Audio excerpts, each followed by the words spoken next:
정신과에 자주 방문하는 환자 중에 하나가 이제 불면증 환자. 그럼요. 많죠. 네. 전문이죠 저희가 수면하면. 네, 그렇죠. 사실 건강에 있어서 제일 중요한 게 뭐냐? 그러면 잘 먹고 잘 자는 것 같아요. 그래서 이제 잠을 좀 잘 못 이루시는 분들한테 저희가 좀 도움을 주고자 하는데요. 좀 잠 잘 자는 꿀팁 같은 게 있을까요? 한 가지로 이야기 드릴 수는 없죠. 꽤 여러 가지 방법이 있는데, 그러니까 첫 번째로는 그 정신 건강의 척도 중에 하나가 수면이 되기도 하잖아요. 그러니까 그렇죠. 내가 원래 우울증이 좀 있다거나 불안 장애가 있을 때 잘 자다가 못 자게 됐다라고 한다면은 어떤 스트레스를 받고 있다는 신호일 수도 있을 것 같아요. 그러니까 나는 원래 잘 잤었는데 요즘 들어서 언젠가부터 갑자기 잠을 잘 못 잔다라고 한다면은 그 단순한 불면증 이외에 다른 불면증을 유발할 만한 다른 뭔가가 있었는가를 돌아보는 게 첫 번째일 것 같아요. 맞아요.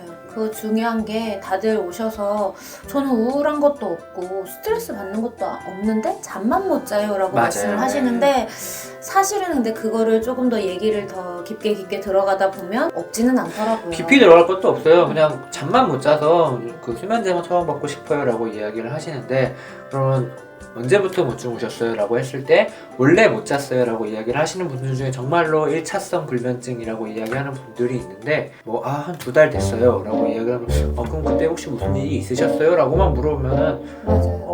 그때 아들이 어쩌고 하면서 그때 그러면은 사실 그거랑 불면증이랑 관련이 없다고 이야기하기가 어렵죠. 그래서 우선은 이 불면증이 진짜 내가 잠만 못 자는 문제냐, 아니면은 내가 나 스스로는 잠깐 모르고 있을 수 있겠지만 다른 어떤 스트레스 때문인 거냐를 감별하는 게 중요할 것 같아요. 그러면은 원인만 해결하면 잠은 다시 금방 잘 잘 수 있게 되는 거니까. 또 그걸 이제 혼자 하기보다는 또 정신과 선생님이랑 상담을 통해서 또 그럼요. 찾아가는 예. 것도 중요한 것 원인을 같고요. 그럼 어떻게 해결할지는 또 다른 문제니까요. 네. 그럼 1차성 불면증은 정말 그냥 난 아무 문제가 없는데 잠만 못 잔다. 있거든요, 실제로. 있어요. 네. 어떻게 하는 게 좋을까요? 저는 개인적으로 뭐 의사 선생님들마다 좀 다를 수는 있지만 저는 약에 많이 의존하는 거를 조금 지양하는 편이라서요. 그럼요. 네, 그래서 환자분들한테 좀 자주 권하는 방법이 있는데 환자분들이 좀 도움을 많이 가지시더라고요. 그 중에 하나가 교과서에도 나오는 방법인데요. 사실 잠을 못 자는 이유 중에 가장 큰 것 중에 하나가 자야 된다는 강박관념인 것 같아요. 맞아요. 자야 돼, 나 자야 돼, 오늘 안 자면 큰일 나, 내일 생활 못해, 뭐 이런 여러 가지 압박감 때문에 못 자는데, 그래서 교과서에서 권하는 건 오히려 반대로 생각하라고 하거든요. 안 잘 거야. 나 안 잘 거야. 안 자도 상관없어. 오히려 반대로 생각을 하는 게 자야 된다는 압박감에서 벗어날 수 있어서 자는데 좀 도움이 된다 라고 되어 있거든요. 그래서 사실 불면증 환자들을 제가 외래에서 보다 보면 많은 분들이 자야 된다는 압박감이 되게 많은 것 같아요. 그 압박감을 벗어놓는 거, 근데 그거를 반대 방법으로 나 안 잘 거야, 안 자도 괜찮아, 안 잘 거야 라는 방식으로 한번 시도해 보는 건 불면증을 해결하는 하나의 도움이 될 수 있는 방법이지 않을까 싶어요.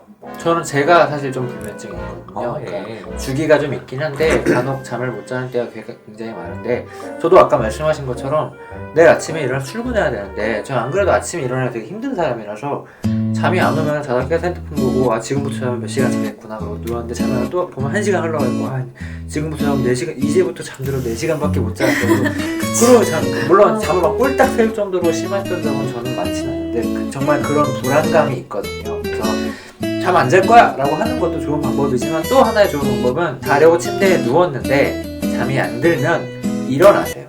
맞아요. 벌써 억지로 눈 감고 자야지 한다고 잠이 절대 오지 않거든요. 맞아요. 그럴 때는 맞아요. 침대에서 일어나고, 그리고 그 다음부터 중요한 거는 핸드폰이나 TV처럼 밝은 빛은 보지 않되 시계를 자꾸 보면 확인하니까 시계도 가능한 보지 않고 책 같은 걸 보는 거예요. 침대에서 책이요? 아니 침대에서 일어나서 나와서? 책상으로 가서 책을 펼쳐들고, 근데 그때부터 뭐 무협지나 판타지처럼 너무 재밌는 책을 보면 또 못 자니까 교과서에서는 전화번호부 같은 거 보라고 권유하기도 하거든요. 그러니까 재미없는 책 같은 걸 꺼내서 보는 거죠. 보다가 잠이 안 오면 하루 밤새도록 내가 재미없는 책을 봤다 그러면 괜찮아요. 그러면 그 다음날 밤엔 잘 수 있어요, 낮에 안 자면. 그리고 만약에 책을 보다가 졸리면 그때 책을 덮고 다시 침대로 들어가는 거예요. 누웠다가 잠이 또 안 올 수 있거든요. 그럼 또 일어나서 침대를 보는 거예요. 그런 식으로 침대에 누워있는 거가 자려고 노력하는 거라는 상황이라는 것과 이렇게 딱 짝짓기가 돼버리면은 그렇죠. 그 다음부터는 침대에 누워서 잠이 더 안 오거든요. 그러니까 침대는 졸릴 때만 들어가서 눕는 곳이다라는 것을 내 몸한테 내가 가르쳐줘야 돼. 맞아요. 그래야 머리가 알잖아요. 여기는 자는 곳이구나. 근데 대부분 침대에 누워서 TV도 보시고 네. 뭐 핸드폰으로 뭐 저희 영상을 보고 계실 수도 있고 그리고 뭐 간식 드시는 분들도 계시고 뭐 모든 걸 다 하니까 우리 몸이 모르는 거죠. 여기가 이제 뭐 식탁이 되기도 했다가 뭐 관람하는 곳이 되기도 했다가 잠자는 곳이 되기도 했다가 하니까 그런 걸 몸한테 훈련을 좀 시켜주기는 해야 될 것 같아요. 사실 그래서 이런 측면에서 교과서에 있는 내용이 침대에서는 딱 두 가지 행위 외에는 하지 말라라고 되어 있죠. 잠자거나 아니면 성행위. 이 이외에는 침대에서 안 하는 것 하는 게 왜 없으시죠?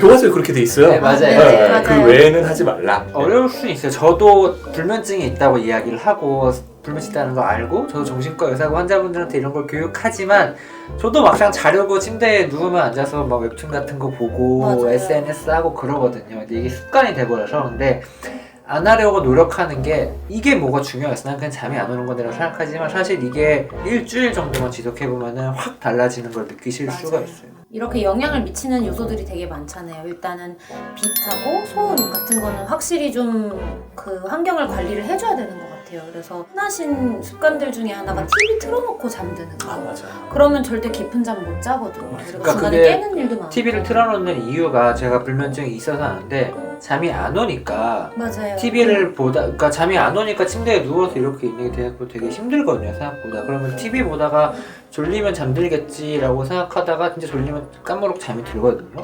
그러면은 그다음부터는 이게 잠을 청하는 방법이 되는 거예요. 그래서 그쵸. 일부러 TV를 켜고 잠들게 되는데 정말 좋지 않은 방법이에요. 근데 그게 오래되다 보면 결국에는 수면의 질이 아주 많이 떨어지게 돼서 그렇게 빛과 소음으로부터 일단 차단을 좀 잘 해주셔야 되고 또 네. 저는 갑자기 생각이 안 그것도 중요한 것 같아요. 어떻게 하는 게 잘 자는 건가라는 거에 대해서 너무 높은 기준을 갖고 계시는 분들이 있어요. 맞아요. 자려고 누워서 침대에 머리만 대면 잠들어야 한다.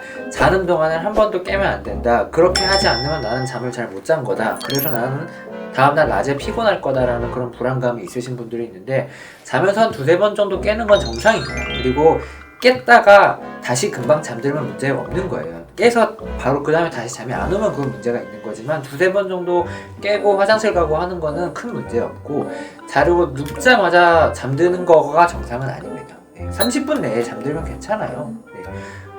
1시간 내에 잠든다고 하더라도 크게 심한 문제가 있는 건 아니니까 너무 걱정하실 필요는 없을 것 같고 근데 간혹 잠이 안 오니까 수면제를 가끔 먹는 것도 전 도움이 된다고 네. 생각해요. 필요할 때는. 근데 수면제 먹으면 중독된다. 수면제 먹으면은 뭐 얼마 전에 TV에서는 뭐 자살한다 이런 부작용들이 나니까 무서워서 정신과 가서 수면제 먹는 건 두려우니까 대신 술을 먹어야지 하시는 분들이 있어요. 그러니까 잠청하려고 술 드신다고 하는 분들이 있는데 물론 술 먹으면 잠청하죠. 근데 수면제 역할이 있어요. 근데 정신과에서 주는 수면제보다 훨씬 중독성도 심하고 훨씬 몸에도 안 좋고 그리고 실제로 잠이 오는 데는 도움이 되지만 잠을 잘 유지하는 데는 별로 저 수면의 질을 떨어뜨리죠. 그쵸, 깊은 효과가 잠을 없어요. 깊은 막는 게 이제 또 알코올의 역할이니까요.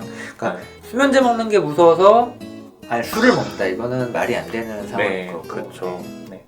그래서 뭐 그런 것 같아요. 저희도 뭐 정신과 의사지만 약을 많이 먹는 걸 권하지는 않거든요. 그래서 오늘 말씀드린 그런 방법들을 좀 써보시고요. 그럼에도 불구하고 안 된다 했을 때는 혼자 노력하지 마시고요.